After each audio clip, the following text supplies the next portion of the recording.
国内发现非洲猪这病毒到这个月初7号禁止台猪就满15天了。台中市政府经过检方的同意，增加市场场负责人爸仔囝带回去因的厝里来做采检。因为目前的一条是指出讲，这摆疫情应该是无传出去，当时会解禁，就要等中央疫情指挥中心来宣布。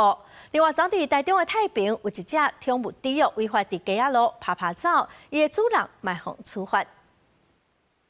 台中市太平区初时透早，民众看到一只麝香猪伫街仔路落落索，因为即摆是非洲猪瘟疫情期间，中央禁止全国的猪离开猪场，宠物猪嘛包括在内，所以台中市政府初5宣布要处罚7个人。如果在外游荡的话呢，仍然会违反这个动物传染病防治条例开罚是5万到100万非洲猪瘟到要解封时间点得要到，原本和台中市动保处人员走入去清消的案例场，初5早起10点进场采检，12点前后就有结果。另外，台中市卫生局得到台中地检署允准，该案例猪农爸仔囝转去徛街采检，检体送新北市淡水检验所，预计下晡就有答案。我们感谢检调这个让我们能够将这个人能够带回住处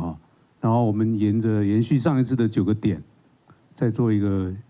详细的裁剪，